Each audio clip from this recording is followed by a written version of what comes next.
Outside the snow-laced windows of Southridge Intercity Bus Terminal, winter curled its fingers across the tarmac. A gray hush falling over the city. The terminal was a maze of heavy footsteps, coffee-stained coats, and frayed tempers. Delays had backed up routes, and the air held a weight of resignation. But something else floated beneath that noise, quieter and stranger, a shift only those attuned to the unseen would catch. Officer Maren Holt tugged her scarf higher and adjusted the leash in her gloved hand. At her side moved Jasper, a 6-year-old Belgian Malinois with sharp eyes and a gait that was equal parts grace and readiness. He looked like he'd been carved from focus itself, his posture low but alert, his breath visible in short puffs of discipline. Maren had walked this beat for nearly a decade. She'd seen all types pass through Bench 7, runaways, drifters, commuters clinging to the edge of something. But Jasper, her canine partner for the past 4 years, had a different way of seeing. He didn't just sniff out narcotics or spot suspicious behavior. He read people like books left open too long in the sun. And tonight, he was reading something. They were passing Gate C when Jasper stopped. Not abruptly, but with purpose, like a shadow deciding where to fall. His ears twitched. His stance shifted. A growl bubbled at the back of his throat, low and warning. Maren followed his gaze. There, near Bench 7, sat a woman in a charcoal gray coat, holding a baby wrapped in a yellow blanket. She looked refined, composed. Her boots were clean, her posture elegant, her face partially obscured by the shadows. She wasn't crying, she wasn't panicked, but Jasper was staring at her like she was on fire. "Easy," Maren whispered, placing a hand gently against the dog's shoulder. But Jasper didn't ease. He stepped forward, planting himself between the woman and the terminal's exit doors. He was silent now, but unmoving, unshakable. The woman noticed them. Her eyes met Maren's. "Yes?" she asked politely, shifting the baby slightly higher in her arms. "I'm Officer Holt," Maren said, flashing her badge. "Just conducting a sweep. Everything all right tonight?" "Yes, of course." The woman smiled. "Just waiting for the 11:45 to Denver." Maren nodded slowly. "Mind if I see your ticket?" The woman's smile faltered for half a breath. So quick a hesitation it might have passed unnoticed by most. But not by Jasper. His body tensed again. "Certainly," the woman said, reaching into her coat. But Jasper stepped forward with a bark, sharp, insistent, causing several passengers nearby to flinch. "Ma'am," Maren said gently, stepping in closer. "The dog's trained to detect behavioral anomalies. He's telling me something's not right." The woman stiffened. "He's just a dog." Maren raised her radio. Dispatch crackled. "Bolo active. Missing child. 2 years old. Last seen with a woman matching your description. Approach with caution." The woman turned to run. But Jasper moved faster. He blocked her path with such control it was like he'd rehearsed this moment in his dreams. The baby didn't stir. Not a single sound from the child. And that, more than anything, told Maren the truth. Jasper had seen what no one else could. The crowd hushed around them, tension crackling like dry leaves underfoot. Maren kept her tone even. "Ma'am, I need you to set the baby down." Slowly. The woman didn't move. Her eyes flicked from Maren to Jasper. "You're making a mistake." "Maybe, but if I'm wrong, we clear it up quickly." "If I'm right." Maren let the words hang, letting the consequence breathe. Jasper's growl rumbled again, low, precise, deliberate. "I'm going to reach for the blanket now," Maren said. "Don't do anything sudden." The woman's grip tightened. And then, "Wait," a voice rose from the side. An older woman, gray curls beneath a knit cap, breathless from running, rushed into the terminal. "That's him. That's my grandson." Gasps rippled through the bystanders. Phones lifted. Someone hit record. The woman holding the baby stepped back. "I don't know her." Jasper shifted instantly, placing himself between the older woman and the suspect. The baby still hadn't stirred. "His name is Caleb," the older woman said, voice breaking. "He was taken 3 nights ago." She reached into her coat, pulling out a photo. "That's him, please." Maren's heart thudded. The child in the photo, same blanket, same curls. She looked to the woman again. "I need ID. For you and the child. Now." The suspect's composure cracked. "It's in my luggage. Then we'll get it. But right now, you're coming with us." She hesitated, just a second too long. Jasper barked once, stepping forward. And that's when the baby stirred, not with a cry, but with a slow, lethargic roll of the head. Marin saw it clearly, pupils sluggish, limbs too loose. He wasn't asleep. He was sedated. Marin signaled to medical dispatch. Infant, unresponsive, suspected drugging, send EMTs to Gate C immediately. The woman finally crumbled. Tears welled in her eyes. I didn't hurt him. I needed him. Marin didn't let herself soften.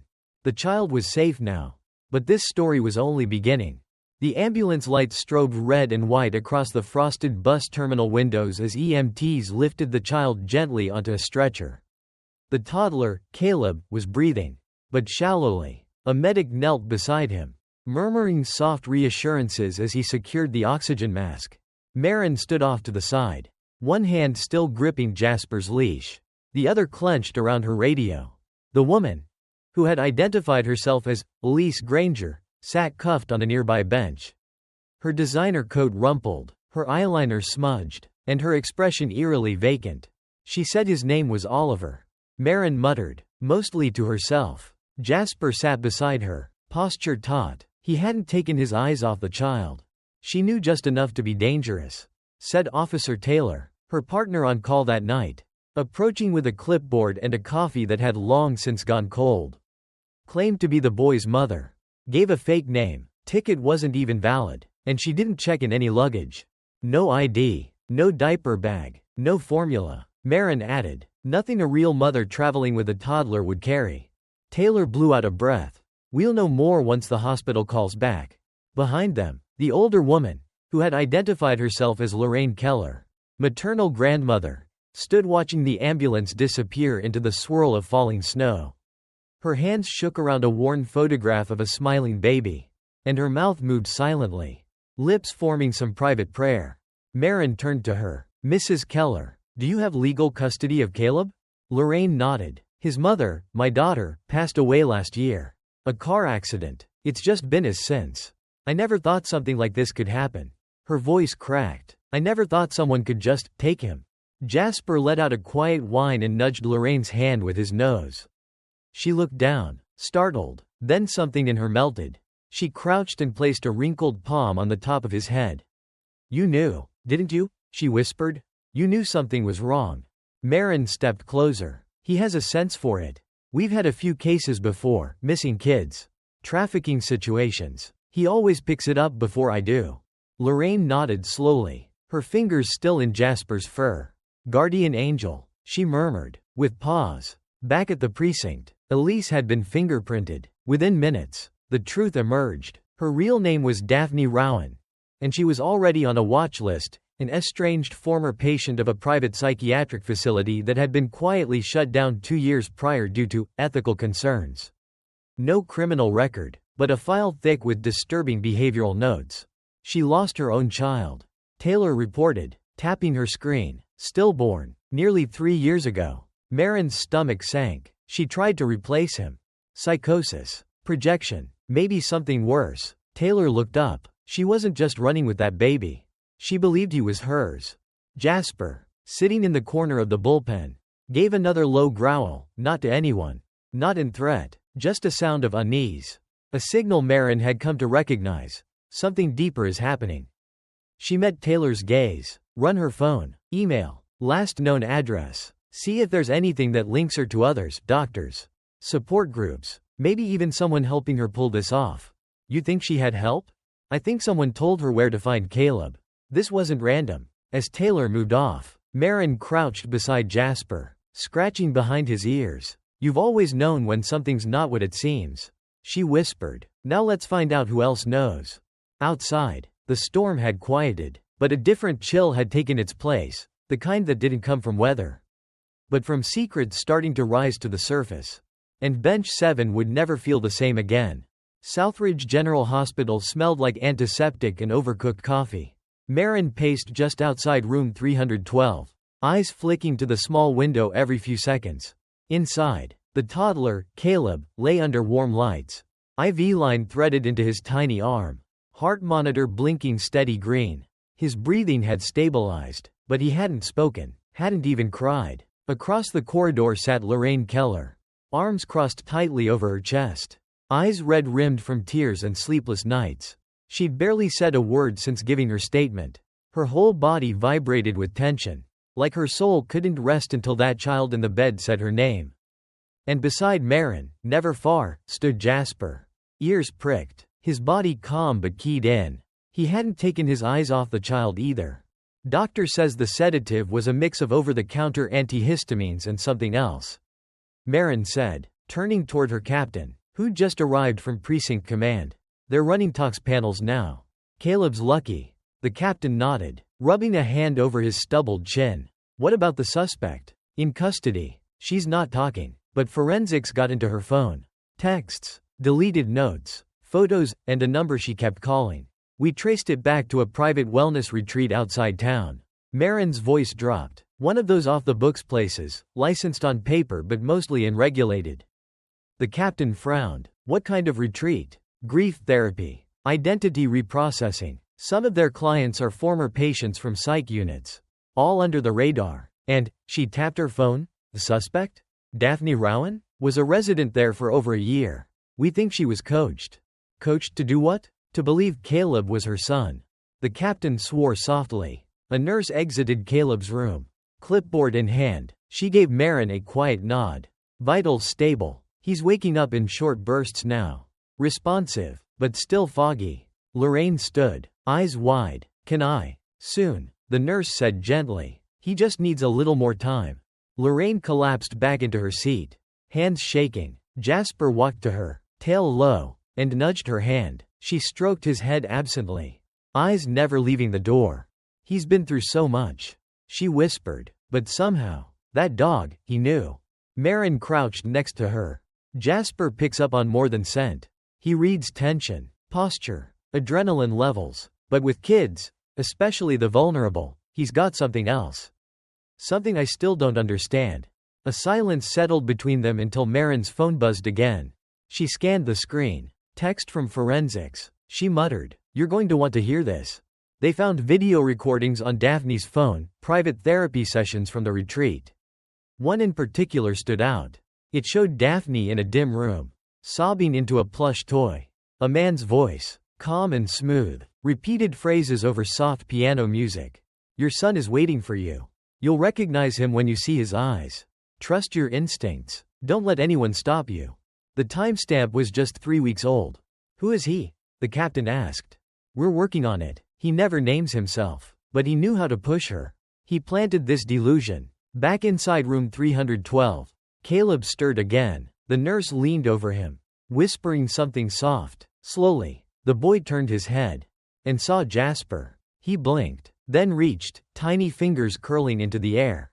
Jasper stood and padded to the doorway, pausing just outside. His ears twitched, his head tilted. Then, without being called, he lay down beside the hospital bed. The boy didn't speak, but his hand found Jasper's fur and held on. And for the first time since this all began, Lorraine exhaled a breath she hadn't realized she was holding.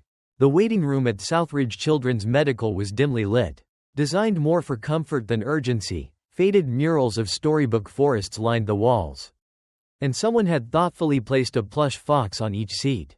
But no soft decor could mask the tension that filled the air as Marin stood at the glass, watching little Caleb through the observation window.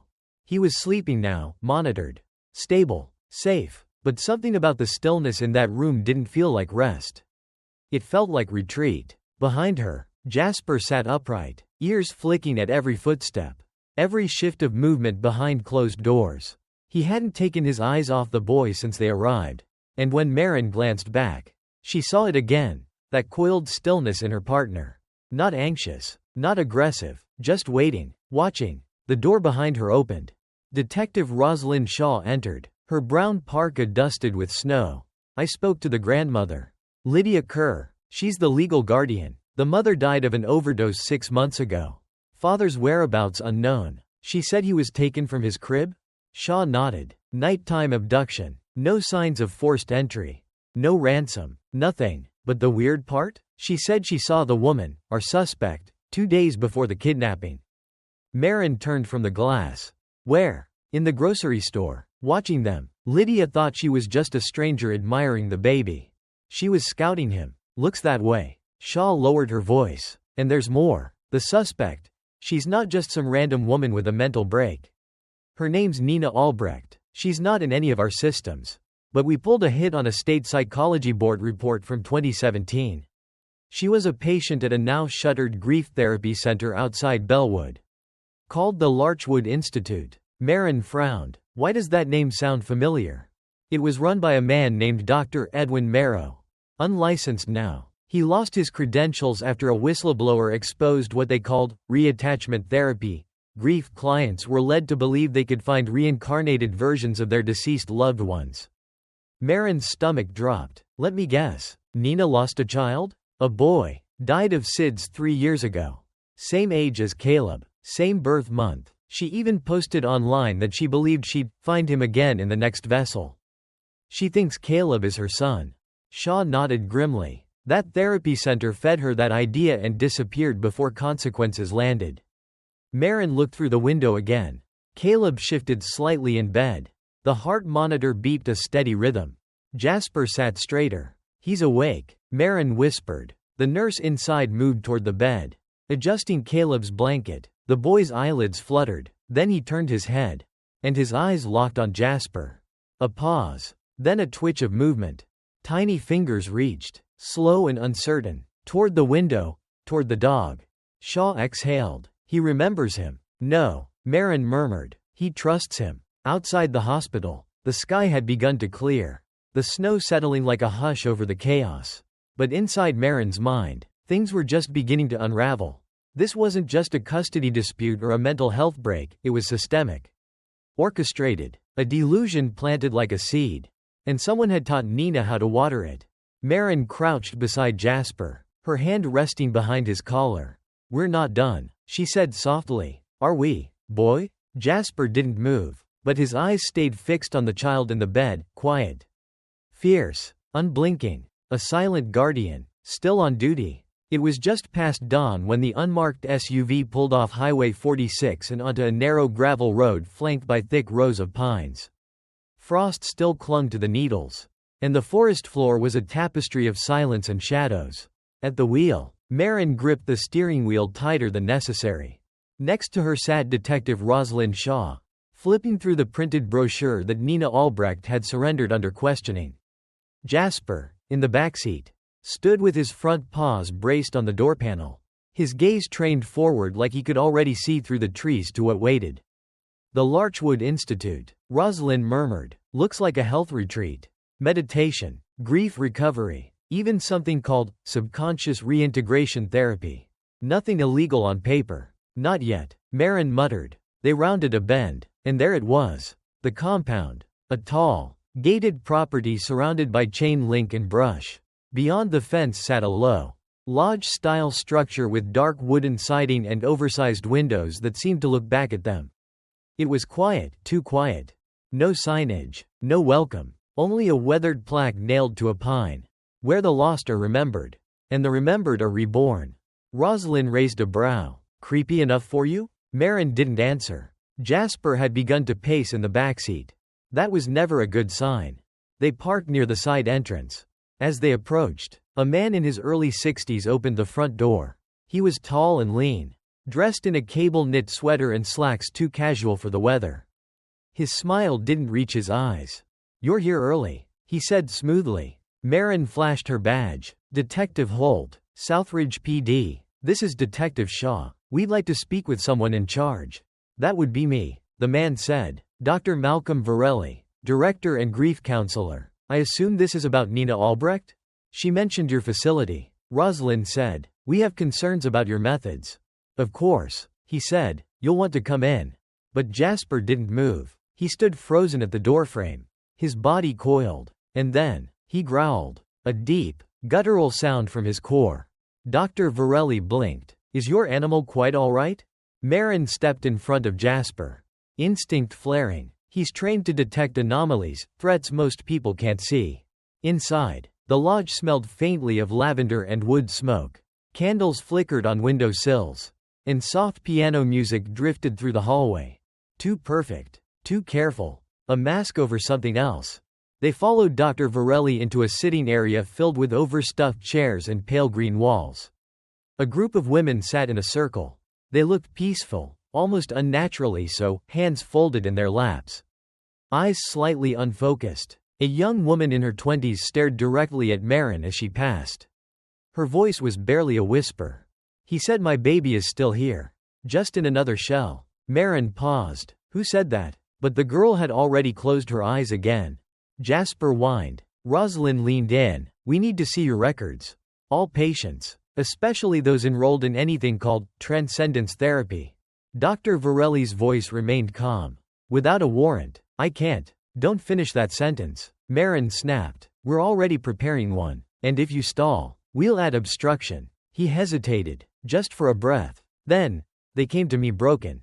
I gave them hope." Marin's jaw clenched. "You gave them delusion." Jasper suddenly lunged, not at the doctor, but toward the bookshelf behind him. He pressed his nose against a panel, barking once. Rosalind stepped forward. "Secret drawer?" Varelli's mask cracked. And that was all Marin needed.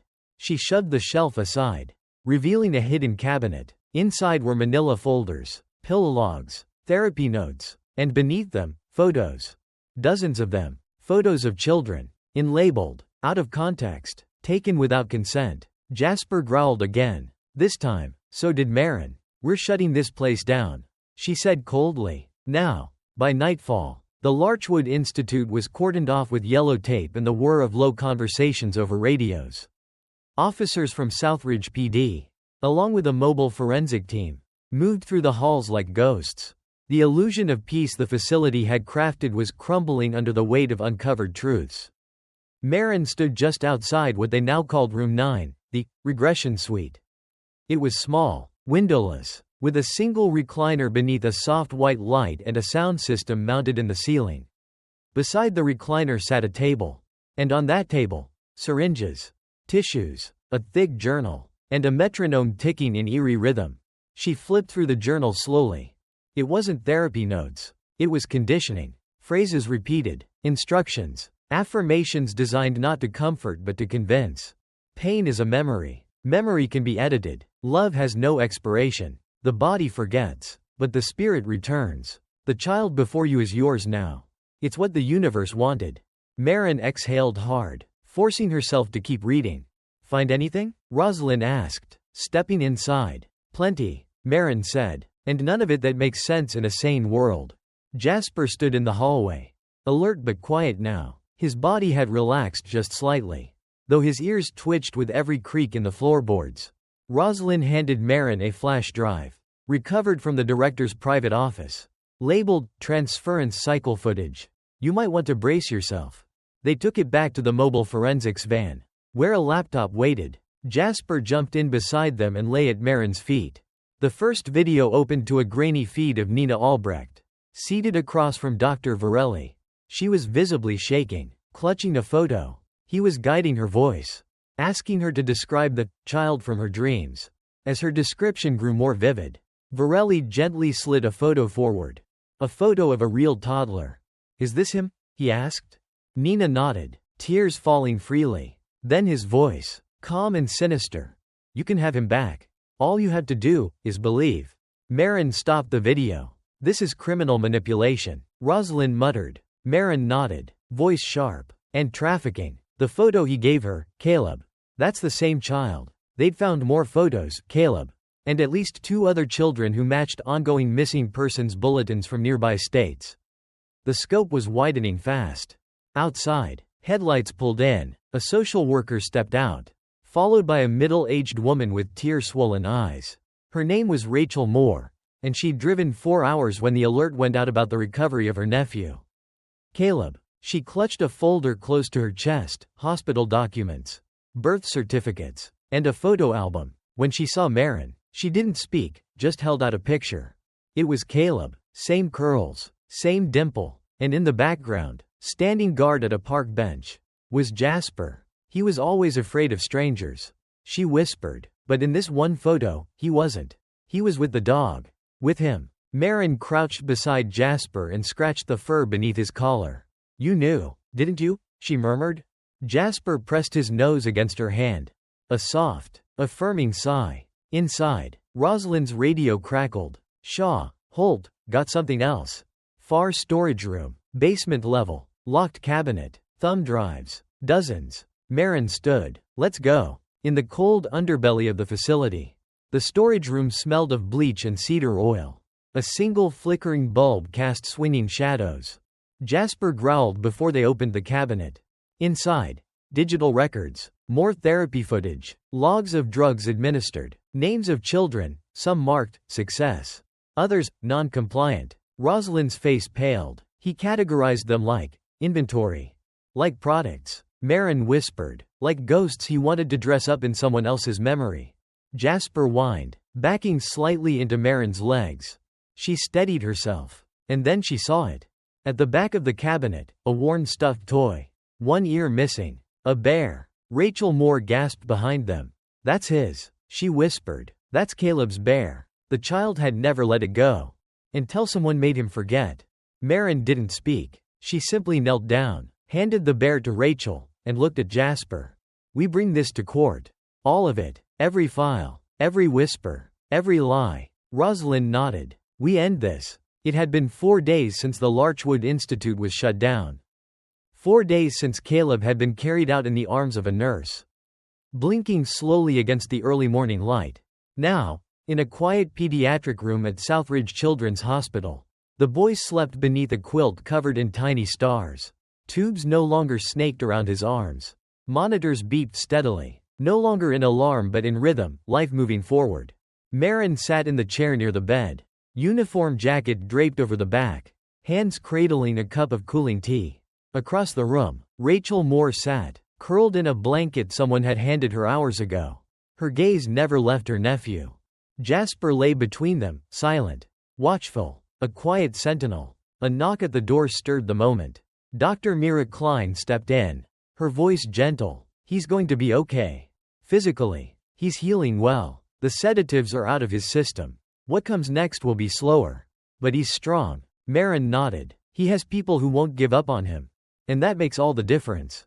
Dr. Klein replied. As she left, Marin leaned forward slightly. There's something I want to try, she said to Rachel. She reached into her satchel and pulled out the stuffed bear. The one from the Larchwood basement. Rachel's breath caught. Yeah, Marin nodded. Let's see if he remembers. She gently placed the bear beside Caleb's arm. For a moment, there was only stillness. Then his tiny fingers twitched. Slowly, he reached across the blanket, grasping the worn toy in both hands. He pulled it close to his chest with a sigh, deep, instinctual, and familiar. Rachel covered her mouth. Jasper lifted his head, ears perked, and Caleb stirred. His eyes blinked open, slow and uncertain, and for the first time, he looked, really looked, at the people around him. His gaze found Jasper. A beat, then another, and finally, a word, soft, barely audible, but full of recognition. Dog. Rachel gasped. Tears spilled freely now. Marin smiled, brushing her hand gently along Jasper's back. Yeah, buddy, she whispered. He remembers. 1 week later, the Southridge Civic Hall was packed, standing room only. A podium stood before a mural of K9 officers past and present. The mayor, flanked by police command and community leaders, cleared his throat. We are here to recognize bravery, he said, and not just the kind that wears a badge. Today we honor a partner who followed instincts sharper than science, loyalty deeper than protocol, and courage greater than fear. He turned toward the stage. Officer Jasper, Southridge K9 Division, you are a hero. Applause erupted as Marin guided Jasper forward. His vest freshly brushed, his badge gleaming. He didn't seem to care for the ceremony. But he sat patiently as the medal was pinned to his collar. Then, from the audience, came a child's voice. Dog. Everyone turned. Caleb stood near the front row. Holding Rachel's hand, he pointed, smiling. Dog. Jasper's ears lifted. He stepped off the stage, tail wagging gently, as Caleb ran to meet him. The reunion wasn't loud, it didn't need to be. Caleb knelt, wrapping small arms around Jasper's neck, and the dog leaned in, nose pressed gently to the boy's cheek. A sacred silence fell over the crowd. No words, just healing. Spring. 3 months later, in a quiet corner of Southridge, a new sign went up outside a repurposed veterinary building. Jasper's Bench, a refuge for the lost. Inside, volunteers moved between training rooms, therapy circles, and an open adoption center. Jasper lay on a rug near the front window, watching as a new arrival, a nervous golden retriever, was introduced to a young girl who hadn't spoken since her father left. Within minutes, the girl was giggling. Marin stood nearby, hands in her pockets, heart full. Rosalind approached with coffee. "You ever think we'd end up here?" "Not like this," Marin admitted, "but maybe we were always headed towards something better." They stepped outside, onto the newly installed bench facing the small dog park. On its back, etched in brass, "In honor of those who see what others overlook. Guardians, silent and true." From the field, Caleb's laughter rang out. He was chasing Jasper, who bounded ahead with the speed of joy. For a moment, Marin closed her eyes, breathed in the sound, the peace, the knowing that one dog's bark, just one insistent bark, had cracked open a darkness so deep it had swallowed lives whole, and had brought a child home. If Jasper's instincts moved you, if this story touched your heart, we invite you to be part of our growing Kindred Spirits family. Right finger subscribe to the channel so you never miss a story of courage, connection, and compassion. Speech balloon, and don't forget to leave a comment. We'd love to hear your thoughts, feelings, or even share your own experiences. Every view, every word, and every shared story helps shine more light into the world. Sparkles. Until next time, stay kind, stay curious, and remember, some spirits are bound not by words, but by love.